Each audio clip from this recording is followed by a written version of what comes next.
Assalamualaikum warahmatullahi wabarakatuh. Perkenalkan, kami dari kelompok 1.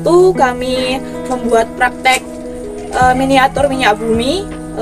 Perkenalkan, nama saya Andriani Rahmawati, absen 23. Perkenalkan, nama saya Gunawan Putra, absen 24. Perkenalkan, nama saya Muhammad Sabiq Istimas, nomor absen 26. Perkenalkan, nama saya Muhammad Faiz Istimewa, nomor absen 25. Perkenalkan, nama saya Muhammad Indra Bukhari, nomor absen 29. Selamat menonton.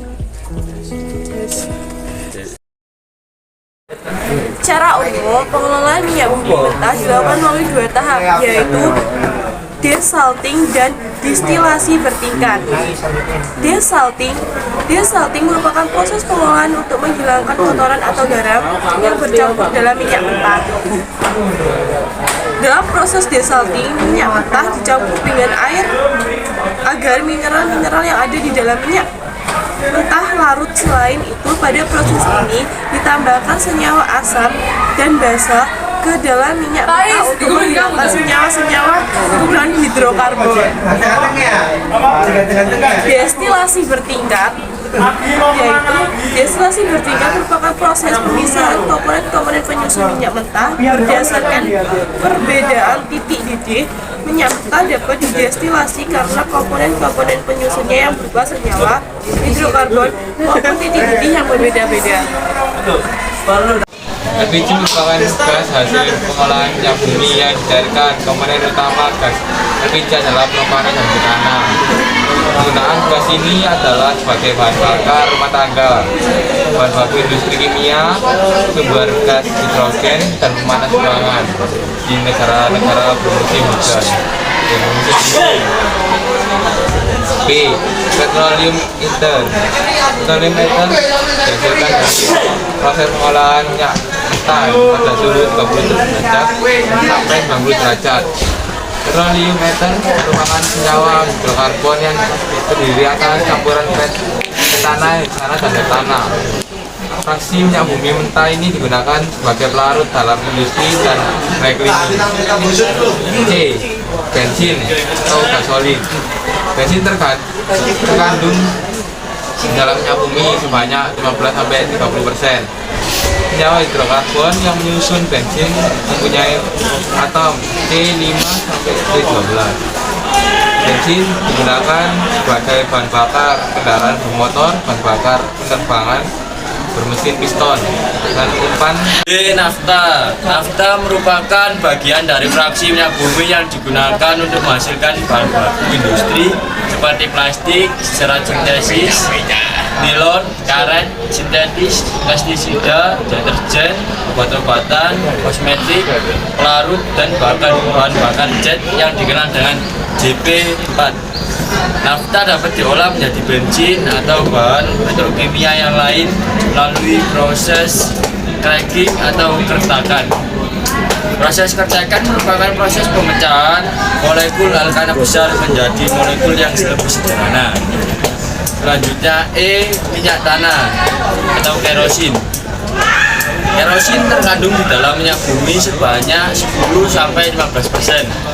Senyawa hidrokarbon yang menyusun kerosin mempunyai atom C12 sampai C16. Kerosin dapat digunakan sebagai bahan baku pembuatan bensin melalui proses kertakan atau cracking. Di beberapa negara berkembang, kerosin digunakan sebagai bahan bakar memasak dan bahan bakar lampu minyak. Sedangkan di negara-negara maju, kerosin diolah untuk digunakan sebagai bahan bakar mesin jet. Minyak diesel atau solar. Solar terkandung dalam minyak bumi sekitar 15-20%. Senyawa hidrokarbon yang menyusun solar terdiri atas atom C14 sampai C25. Solar digunakan sebagai bahan bakar mesin diesel. Seperti halnya dengan kerosin, solar dapat dikertak untuk menghasilkan bensin. Minyak pelumas atau oli. Minyak pelumas tersusun atas senyawa hidrokarbon dengan jumlah atom C18 sampai C30. Minyak pelumas digunakan sebagai pelumas mesin.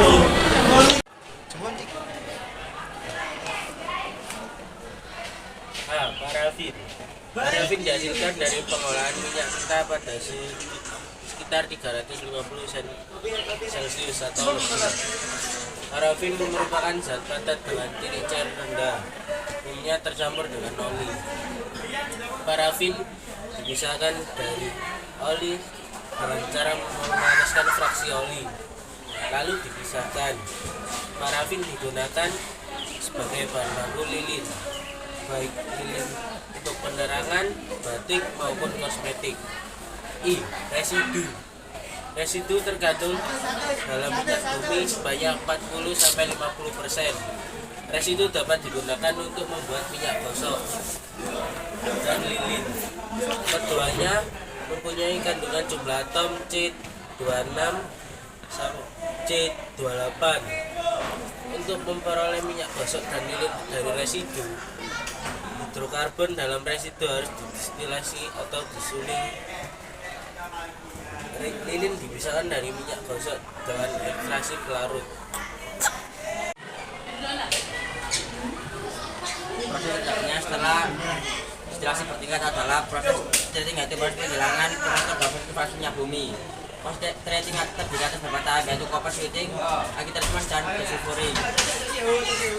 Copper sweeting adalah proses penghilangan komentar yang berbahaya dan sedap. Agitreatment adalah proses penghilangan lumpur masih lumpur yang masih menempel pada fraksi minyak bumi. Desulfuring, proses penghilangan unsur belerang harus dihilangkan karena pada proses pembakaran bahan bakar. Belerang akan teroksidasi menjadi oksida belerang, SOX, oksida belerang, SOX. Merupakan salah satu senyawa penyebab terjadinya hujan asam.